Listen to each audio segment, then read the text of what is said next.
Bem-vindos ao Estudar Direito pelo Mundo, um podcast feito por mim, Klaus, com entrevistas e informações sobre como funciona estudar direito em diversas partes do mundo. Aqui você vai aprender sobre os requisitos para estudar direito em outros países, vai ouvir um pouco da experiência de outros estudantes e não se preocupe quando começar a ouvir eles falando em inglês, pois todas as partes têm tradução. Então convido vocês para ouvirem o episódio até o final e convidarem um amigo para ouvir também.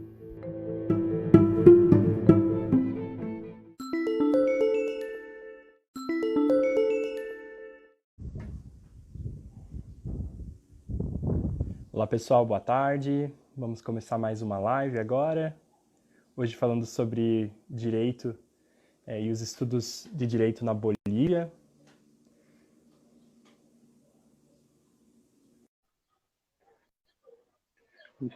Obrigado a todo mundo que está assistindo. Obrigado, Cláudia, Isabelle. Hello! Hi, how are you?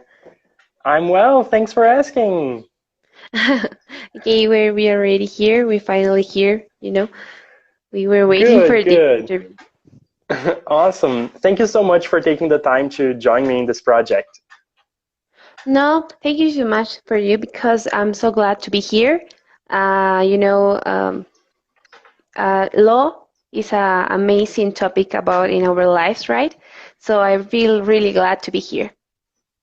Oh, thank you. So just that I explained to you how it normally happens. So I'll be asking you some questions and then I'll translate it to Portuguese so more people can understand it, okay? Okay. Great. Então, pessoal, vamos começar mais essa live, né? Foi bem legal que a gente acabou de ter uma pequena conversa, né? Falando sobre direito ser uma parte importante da nossa vida, então estamos bem animados para estar conversando hoje com vocês.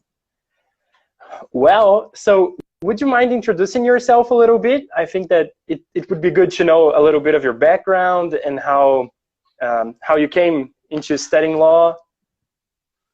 Well, my name is Mayte Cerruto Harriague.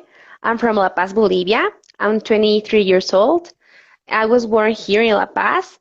Well, I already finished my career, my law career at Católica's University, which is a private college here in La Paz.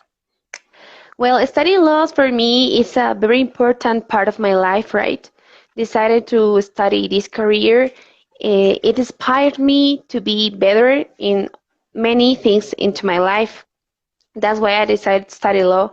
A part of that, I really like to learn languages. The more that I can, the best.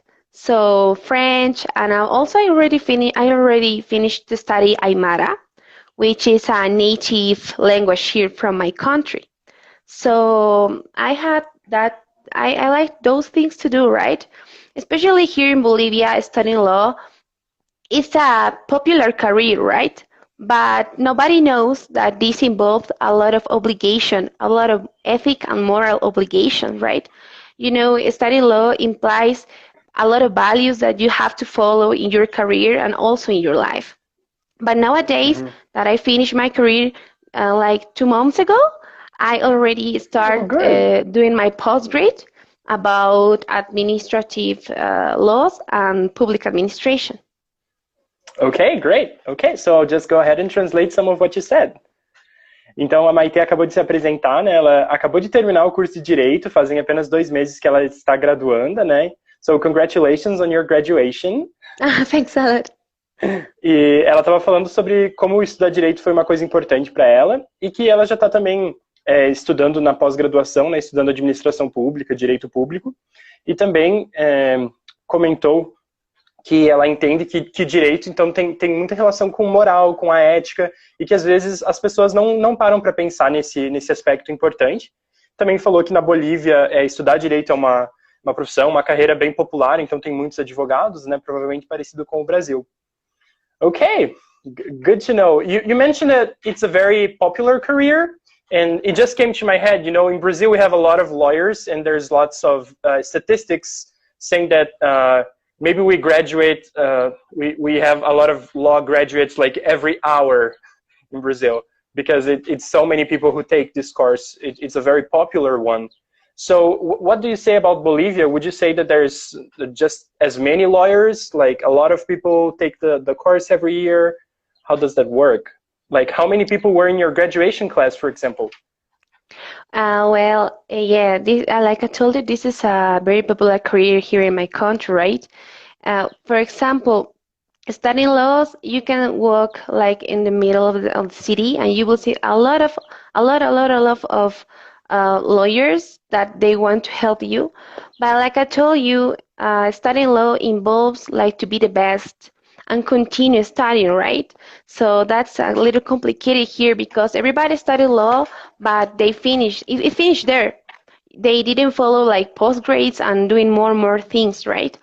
But for example, seeing about the quantifiers of how many students study laws here in Bolivia, the public college here, which is a UMSA, every year when they open to do the entrance exams, it takes a lot of people to go there, right? There's almost more than 100 people that they want to enter. That's why there are two ways to enter to the public college. But talking about the private school, like in my case, that I did at Católica's University, of course there are a lot of people too. But for example, I graduate with like 20 people in my course. We graduate this year from laws. So you can see the difference from a public and from a private school. Ok, very good. Então, nas universidades públicas, né, eu acabei perguntando sobre a quantidade de pessoas que estudam direito, né? Então, na universidade pública tem muito mais gente que entra, muito mais gente que se forma, né? E aí a Mayte comentou que na sala dela tinham mais ou menos 20 pessoas que se formaram, mas ela, falando sobre essa popularidade da carreira, né, de advogado, de estudar direito no país, ela também comentou que nas ruas tem advogados oferecendo ajuda, mas ela percebe um grande diferencial, porque para ser advogado ela entende que você tem que ser o melhor e tem que continuar estudando sempre, e esse não é o caso da maioria das pessoas.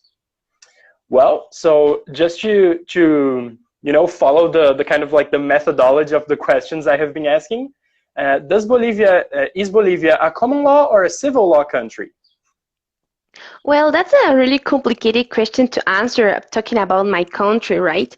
Because nowadays, and since 2009, since they changed all about our constitution, they improve about the native jurisdiction. And this is more like a common law. But also we have the ordinary jurisdiction that is more that civil law. So here in Bolivia, I would like to say that we use both systems, because here also we don't have to forget that here in Bolivia since 2009, like I told you, we are talking about legal pluralism, talking about all the native and cultural and every of that the people that we imply here. So we have like I told you, like pluralism, talking about linguistic, cultural, and legal too. So I have to say that we use both, right? And we don't have to forget about the native jurisdiction. Oh, great. That's quite interesting. Thanks a lot. Então, na Bolívia, né, ela entende que eles acabam usando tanto common law quanto civil law. É difícil definir especificamente, né, uma só dessas coisas, uma vez que eles têm vários tipos de jurisdição, e por conta do pluralismo que eles têm, né, falando sobre linguagem, sobre cultura, o direito entra nisso também, né? Então o direito também está relacionado a essa questão cultural e tudo mais. Então é interessante pensar sobre isso, né? E talvez até pensar sobre como que a gente no Brasil também acaba usando essa versão misturada, essa versão, né, que contempla todas essas modalidades, né? So, next question is about requirements for law school. Can you get straight out of high school and go into law school? How does that work? Well, it's really interesting, right? Because when you finish the high school, you have to decide first which career do you want to study, right? And it's a difficult decision that you have to take in your life. But here in Bolivia, you could decide if you want to study into a public college or into a private college. Talking about the public college, you have two options if you want to study laws. First, taking the entrance exams, like an entrance exam that it costs like $50 but talking about Bolivianos, it's like 350 Bolivianos. But you only have to take one test. And in this test, it's about our constitution first, then history of Bolivia, and philosophy. Then that is the first option. But the other option is that if you want to take first like a pre-courses, but of course of law, and you also have to study constitution, history of Bolivia, and philosophy. But this course is like 3 months. So you can, you decide to take immediately the test, or you study 3 months and then you take the test. Of course, I'm talking about this in the public college, but in my case that I enter a private college, you only have to take a test, a simple test, but this test is about logic exercises. So, and a few of mathematics, but it's not important. You have to take it, but it doesn't matter if you approve or not, like in the public college, right? So you enter there, and it's like a normal test. But the most difficult test that everybody talks about is the public. Talking about to enter to a public university. Okay, I feel like the entrance into public universities here in Brazil is also harder than in the private ones. Yeah, and I'll share with you how it works here. So straight out of high school, you can take the exams, but the exams do not ask you about law at all. They are all about the same things that you studied in high school. So they will be about chemistry, they'll be about geography, history, there'll be like all these different subjects. And the highest grades are the ones that get in. So for example, if we have 30 people who can get in, the people who with the highest grades will be the ones who will be getting in. But it's a more encompassing test, but it doesn't necessarily reflect the abilities that you have in law. It just reflects the abilities that you acquired in high school. So it's a bit of a different concept. Yeah, so I'll just go ahead and translate what you said as well. Ok. Então, na Bolívia, bem interessante, olha só. Na universidade pública, né, para você poder entrar, primeiro você tem que fazer um exame. Você tem duas opções, né? Você pode fazer um exame para entrar, né? Então, tipo um vestibular, que custa aproximadamente $50. E esse vestibular, né, essa prova, você vai ter que estudar e vai ter que passar sobre a Constituição da Bolívia, a história da Bolívia e filosofia. São os temas que você precisa estudar para poder passar nessa prova. Então vai ser uma prova que vai perguntar sobre esses temas, né? Ou também você pode fazer um pré-curso, né? Sobre essas três áreas do conhecimento também, né? Então, Constituição da Bolívia, História e Filosofia. E aí você não precisa, depois você vai fazer a prova, né? Então você vai ficar aproximadamente 3 meses fazendo esse curso para depois fazer a prova. Então pode ou fazer o curso ou fazer a prova, né? No caso, para ficar mais claro, né? Então a prova seria já uma entrada direta, né? A outra é um processo mais longo, primeiro curso, depois prova, ok?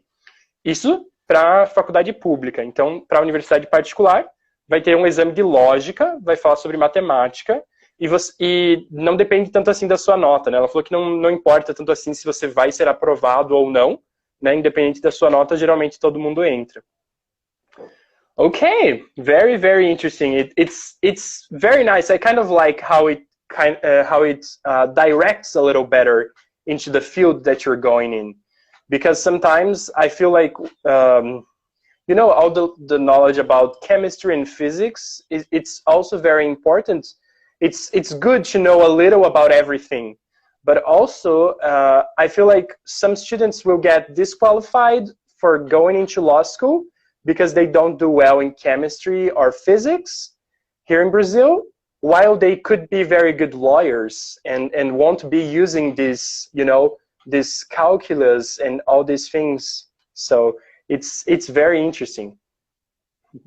Yes, I think I never heard about how we'll be studying laws that in your country, in Brazil, but I agree with you to consider also physics and chemistry, like like subjects that we have to know, right? But here in Bolivia, if you want to study, like I told you, you have to know yes or just the constitution in every country is really important, right? History of Bolivia and philosophy. But you know, it's really necessary for me to know everything, right? Very good, ok. Então eu estava falando um pouco sobre o vestibular aqui no Brasil, né? Que aqui no Brasil eu acho que às vezes alguns estudantes que não se dão tão bem nas matérias exatas, né? Talvez em química, em física, e não conseguem entrar na faculdade de Direito, talvez seriam ótimos advogados, né? E por conta de não conseguir entrar na universidade, talvez escolham outra carreira ou alguma coisa nesse sentido. Então foi apenas um comentário que eu fiz. E seguindo aqui, então, a próxima pergunta que a gente tem vai ser sobre quais classes ou quais aulas, disciplinas que são obrigatórias na Bolívia, ok? All right, so which classes are you required to take in law school? So what are the mandatory ones?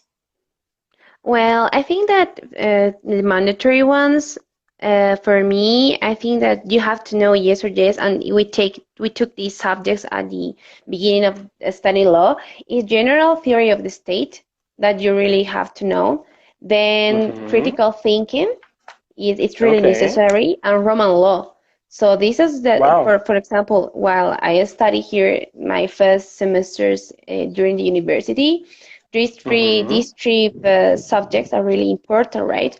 Of course, you have to know administrative law, process, and everything, and constitutional law. That is a very important one, right? But I think that these 3 or 4 subjects that I told you are really important, even for a public or for a private colleague. Okay, and you normally take those in the beginning of your schooling? The first 3 that I told you, general theory of the states, critical thinking, and Roman law, yeah, they're one of the first subjects that you have to take years and years during the law, right? General theory of the states is, I think, is one of the important subjects that you have to know the other ones, right? It makes sense, yeah, you're right. We also need to take this one as a mandatory one here. Então, eu pedi quais que são as matérias obrigatórias, né? E aí ela mencionou 3. Então, pensamento crítico, teoria geral do Estado, direito romano são matérias obrigatórias para todo mundo no início da graduação, ok? Cláudia, muito obrigado pela sua pergunta, né? Já vamos chegar ali. Vou fazer mais algumas perguntas sobre a universidade e aí a gente já vai falar sobre os requisitos de admissão. Muito obrigado pela pergunta, hein? All right, and do you have any favorite classes that you took? Like, which one were your favorites? Well, when I was studying the 5 years already finished, I think that my favorite subject, it was administrative law. I think that's why I really like it, because now I'm doing my postgrad about that, right? I really like it because, you know, administrative law is a branch of public laws, you know. You have to know every law about your country and see that studying all the activities that administrative agencies of the government do. For me, it's really important, and I really like to do this because I do my internship in the ombudsman here in my country, so I see how it works, everything, right? But I think and it was my favorite subject, and then I will say that constitutional law, it was my second favorite subject, and I would like to do my masterpiece about that. Ok. Então, direito administrativo, né, é a matéria favorita dela, em segundo lugar, direito constitucional. E aí ela comentou que ela fez estágio também relacionado a essa questão de direito administrativo, né, dentro da área pública. Então, como ela pôde ver isso em primeiro ponto, também foi uma coisa que contou para que fosse a matéria favorita, né? All right, and do you have to take pro bono classes, you know, internships, clinic? Do you have anything that's mandatory during the law school, or is it all volunteer? You can do it if you want. If you don't want to do it, you don't need to. How does that work? Well, first, talking about the public clinic, legal clinic is optional. Of course, here you may say, like I told you, that is the public college here. It have their legal clinic. It works. You can go there if you want. Of course, it's pro bono. You can go there. But if you are a student from the public college, but it's optional, right? The internship also in the public colleague is optional too, right? You can go work wherever you want. It's not obligatory, but there is a kind of different work and similar to the internship that is the direct work. So you can work in an institution for like 6 or 8 months, I think. So this is a new way to graduate from the public colleague. But in my case, in the private colleague, legal clinic is obligatory. It's a subject that you have to do for 2 semesters, yes or yes. My university, Católica University, has its own office. So it works like a legal clinic that you have to go, yes or yes. But internship, of course, is volunteers too. You don't have to do it, right? If you want, it's optional. So that's the difference. Ok, alright, understood. Então, o estágio não é obrigatório na faculdade pública e nem participar da clínica pro bono, né, que atende casos sem cobrar da população, mas na escola particular, onde a Mayte estudou, então uma das matérias era essa legal clinic, então isso era obrigatório fazer, né? Okay, so after you graduate in law school, what are the requirements to become a lawyer? Do you need to take a test? Do you need to, get admitted into the bar? How does that work to actually become a lawyer after you're just a law school student? Well, in my personal opinion, unfortunately, you don't have to take any test if you want to work as a lawyer. You immediately graduate. You receive your diploma, and then you go to the Ministry of Justice, and you go to register to the RPA, which is a public registry of lawyers. So you go there, you receive your credential, and you immediately can work, right? We don't have to take that kind of test that you're talking about, the OAD and everything about that. You immediately have to you have to work. But in my personal opinion, I think that we need to test. We need to take a test, I think, right? Because it's really necessary. Okay. That's quite interesting. It's very different from Brazil and also different from all the countries I have interviewed so far.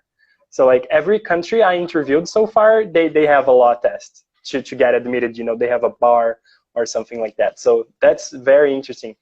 Então, essa é a primeira entrevista que eu faço, né, com a Bolívia, claro, primeira vez, mas é a primeira vez que eu entrevisto algum país que não tem algo que você tem que fazer depois de se formar em Direito.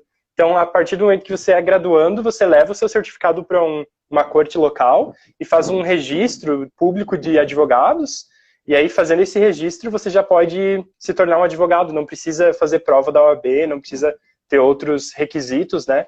Como alguns países que a gente viu nas semanas anteriores, né? Por exemplo, na África do Sul, onde você tinha que fazer depois de se formar em Direito, você ainda tinha que fazer como se fosse um estágio obrigatório, mais um tempo, né? Depois de graduado. Então, bem diferente mesmo e interessante, né? Que a Bolívia não escolheu ter um exame de admissão aos advogados ou qualquer coisa nesse sentido, né? Um exame de ordem. Yes, that's super different, like here in Brazil, there were some cases that they were studying and some news that happened over the past few years when they said that maybe they wouldn't have the tests anymore, but the idea was like quickly vanished. So people are no longer discussing that because so many people graduate in law school every year, and I would say that the law school test, it's hard. I wouldn't say it's easy because it has a lot of subjects into it, but you just need to get 50% of them right. So if you get 50% right, it means you know half of law, and that should be enough to become a lawyer. So it has 2 phases. On the first phase is the one that you do only questions saying like right, wrong, just assigning them. You don't need to actually write or draft. This is in the first phase. And then in the second phase, you actually need to draft a piece. So it shows that you actually know what you're doing, right? That you're ready to practice. So I think that also maybe it involves a lot of trust in the institutions. So maybe, maybe people in the government and, I don't know if there's like a National Lawyers Association, they really trust that the universities and the institutions will teach students so that they will be ready to be lawyers as soon as they graduate. And maybe that's a bit different from what is believed here in Brazil. So it's just very interesting to think about those things, right? Yeah, it's really complicated, right? You have to trust, or if you want to you want to consider to contract a lawyer right here. But like I told you, it's immediately here. But we don't have to, well, in my case, right, in my personal opinion, studying law here in Bolivia, and I think, and I've heard, and I see that, for example, my university and the public university, let's say UMSA, they have a good level teaching law. I saw, well, I study in a private school, right, in a private college, and I see they have a good level. They have a lot of recognition from other countries, my university. But also that I'm doing my postgrad on a public college, I can see also the other phase, right? Seeing how is maybe the quality studying on a public college, and it's really good. Maybe it's because they know that our law school here in Bolivia, our professors are really qualified to teach. But a part of that, I think that it's really necessary to take a test after you finish your career, because there are subjects that you study on the first semester or maybe in the first year that you must not remember at the last year, right? So I think that it's really necessary, right? Okay. And I agree with you, yeah. Então a Mayte estava falando que na Bolívia, né, eu na verdade compartilhei sobre como que funcionam as provas da OAB aqui no Brasil, né, sobre a primeira e segunda fase da prova, e aí ela comentou que a graduação dela ela fez nessa escola privada, né, na Universidade Católica, e agora ela está estudando numa universidade pública para pós-graduação, e o que eu comentei, né, eu falei assim, bom, o governo e as associações elas devem realmente confiar muito que o nível da universidade é bom o suficiente para formar alunos que se tornam advogados sem necessitar de mais coisas, né? E aí foi sobre isso que a gente conversou, então, que realmente tem um nível bom de qualidade, é isso que é a opinião pessoal dela, né? Que a qualidade das instituições são boas, os professores são capacitados, então ela entende que nesse meio, né? Embora ela acredite que tem que ter uma universidade, né? Tem isso também. Então, acho que é algo bem interessante para a gente saber, né? Obrigado, Cláudia, pela sua pergunta. Eu vou perguntar aqui, então. So, Claudia, a good friend of mine from college, she has asked a question. And there is something called like the fourth power in the Constitution. And we were wondering if you could tell us a little bit about that. I know that this is like unplanned, so if you'd rather maybe send something later, I'd love to share with people who are following. But if you have something off the top of your head that you remember and you'd like to share, that would be great. Well, talking about the like I said, the power of constitution, we like 1 year and 2 years ago. No, sorry, since 2009 we're talking about power, but here we talk about like it's not like power. We talk about like organo. How can I? It's like organ? Organ? Yes. Institution? Yes, okay. Yeah, so we don't talk about power, right? Because we know that power, it involves, right, something different. So we talk about like an organ. And the fourth organ here is the electoral one. So, but now we are having the elections, right? This in October, it will be elections. So that's really interesting to have the fourth organ here. But here in Bolivia, we don't talk about power. We talk about organs because they think that they don't have the power to do more things, right? Because they are organs to have more structure in our constitution. Okay, understood. So here in Brazil, we would consider like the judicial branch, even, I think that's how you say it in English, actually. So you have like the judicial branch, you have the legislative branch, and you have the executive branch. So you're saying that in Bolivia, it's the same three ones plus the electoral branch? Yeah, the same three ones, but here we have the electoral ones. That is the fourth, right? That they apply here. They since changed our constitution since 2009. So It's we very improved the recent. fourth one. Yeah, it was really recent, but it was more. It's not like it's like more years before, but I think that that for Oregon, talking about the electoral, nowadays here in Bolivia, we're talking a lot about that because we will have elections this on October, and it's really complicated, right? To respect the independence of every organ, right? Because they see that the executive has power over the electoral ones, but it's impossible that, right? So that's why it's really complicated, but that is our fourth organ. Okay, that's very, very interesting because we are also going to have elections here in Brazil, and we only have this in the end of the year, and we only have the three branches. So it's just interesting to think about how would it be if there was another branch. Forgive me if I'm wrong, people who are watching, and maybe if you know, you can correct me, but I believe that our electoral system is 100% administrated and managed by the judicial system, so much so that, for example, the regular city judge normally becomes the electoral judge when elections come about. Or at least that's what I'm pretty sure of, because I just got invited to work in the elections, and my letter was signed by the city's judge. So that's why I'm saying that. But yeah, Well, it's just interesting to think. yes, here, like I told you, they try to respect the independence of every organ, even with the electoral ones.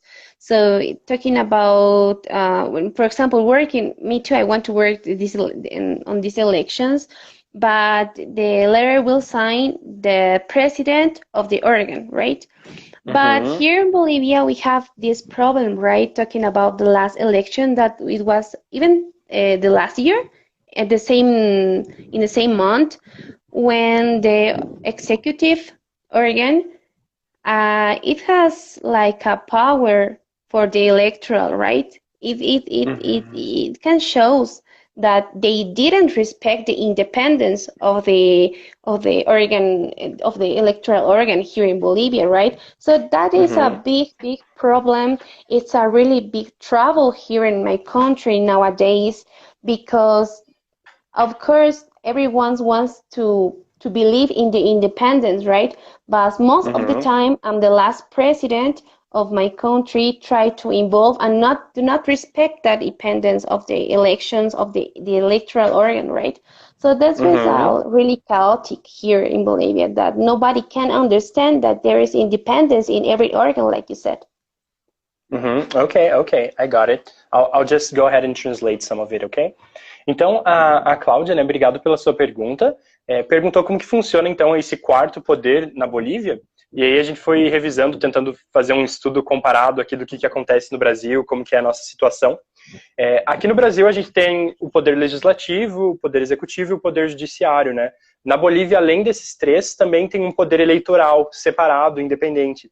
E então o que a Mayte estava explicando, né, que o grande problema que eles têm lá é entender essa independência que deve existir entre esses diferentes poderes, que acabam, né, às vezes, ela comentou ali que o presidente teve alguns problemas com isso, em entender que ele era um poder separado.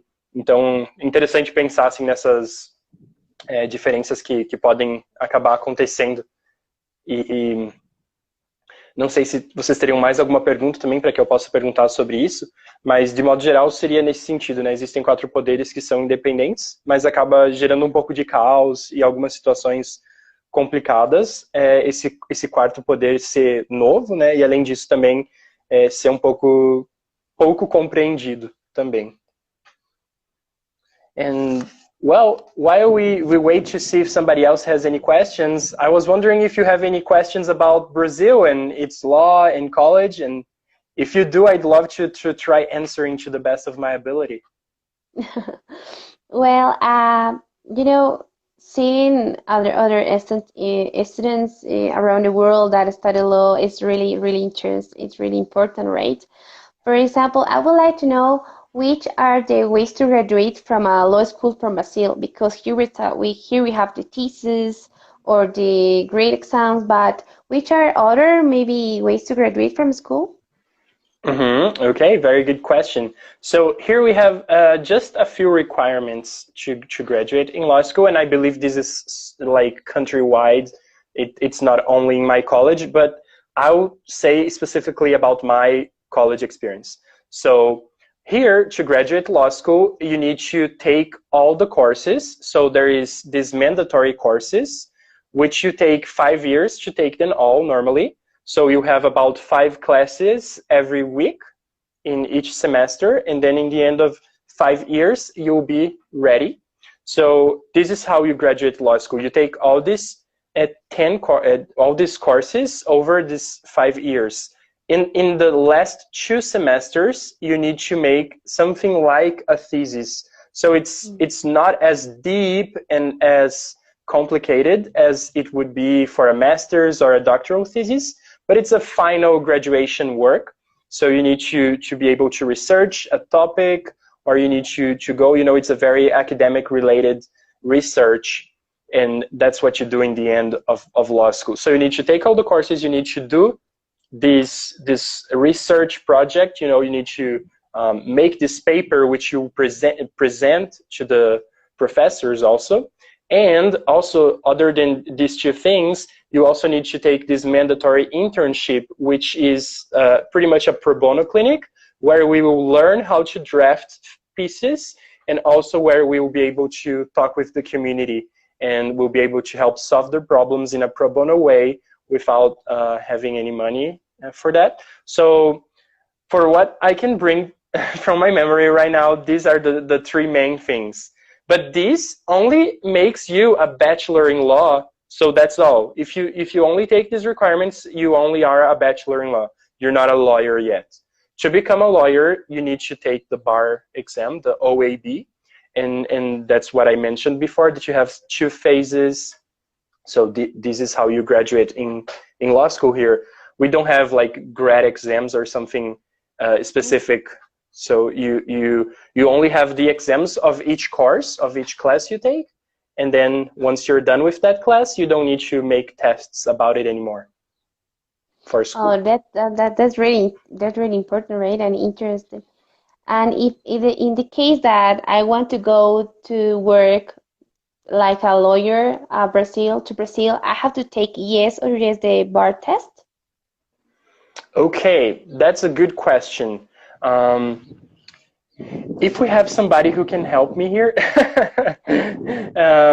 I'm not 100% sure, but I don't remember if you need to be a Brazilian national or not to be a lawyer.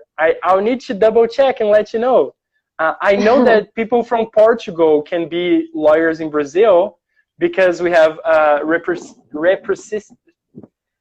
reciprocity agreement, and that allows us to be lawyers in Portugal and Portuguese to be lawyers in Brazil.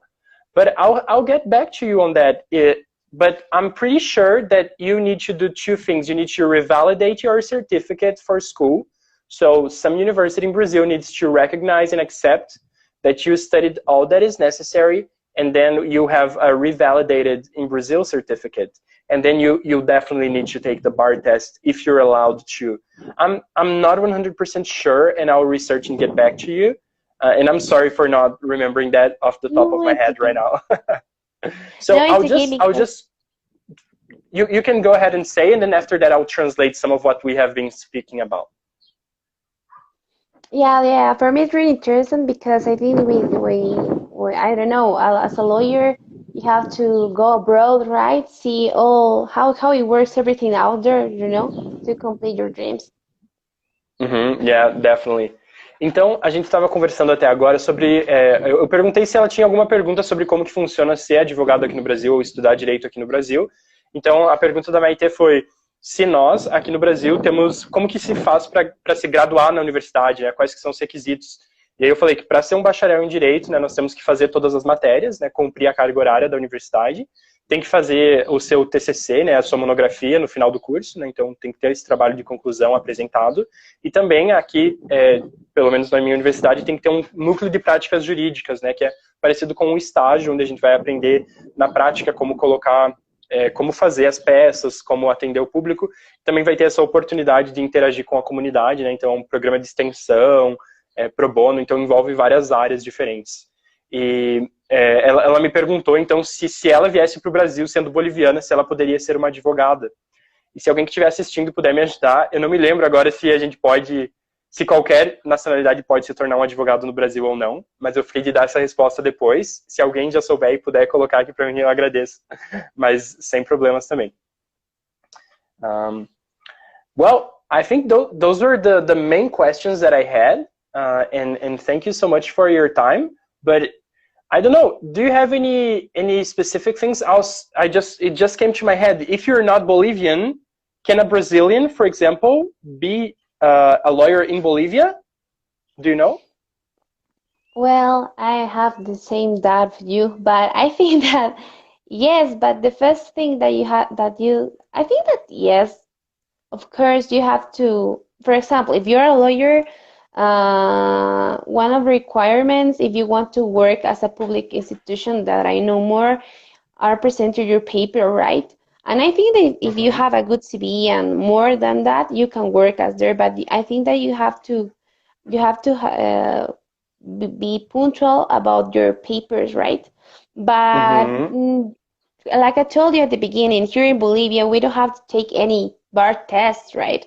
So you're a lawyer and you will be a lawyer here too. Okay, understood. Então, my friend Isabelle just told me that you just need to revalidate your diploma and do the bar tests. So thank you so much, Isa, for your help and also for being here watching. Thank you very, very much. Então, para ser um advogado de outro país aqui no Brasil, a princípio você só precisa revalidar o diploma e fazer a prova da OAB também. Muito obrigado, Isabelle, por me ajudar. Well, I think that we are, walking towards the end of this live today. And once again, thank you so much for your time, for your willingness to help me out with this project. And maybe to finish it up, would you have some motivation words or something like that for people who are thinking about studying law or people who are, wanting to have a career related to the legal field? Do you think it's worth it? How can you develop love for it? So if you want to share something like that, that would be great. Well, I think that studying law is not a simple career, right? No, many subjects, as you know. I think that study law is to decide a new way to live, right? A new way to see life through values, through ethical and moral values that you have to follow. I think that have the responsibility to be a lawyer is really high. In any place, in any country, be a lawyer is really important, right? Because you are doing something for other, and doing something for other is really complicated and it really involves a lot of responsibility. So I really invite all people who are here on the Instagram Live, if they want to study law or if they are lawyers now, go ahead and study more, because as you know, if you are a lawyer, you never stop studying, you never stop reading, because every day there are new things and you have to know everything, not about law, even you have to know about any career, you have to know even mathematics. It's really necessary when you are maybe in a stage of your career, you have to know it, right? But I really think that studying law changed my life personally. It really helps me and open a lot of ways to be a better person, right? Because it teaches you how to be punctual, responsible, and everything. So it's really important for me. Oh, thank you so much. Então eu pedi se ela poderia compartilhar umas últimas palavras, né, para se despedir dessa live, né? Então ela começou falando que estudar direito não é fácil, né? E que você precisa estar disposto a ver a vida por novas lentes, né? Da ética, da moral, dos valores. Então eu achei muito legal isso.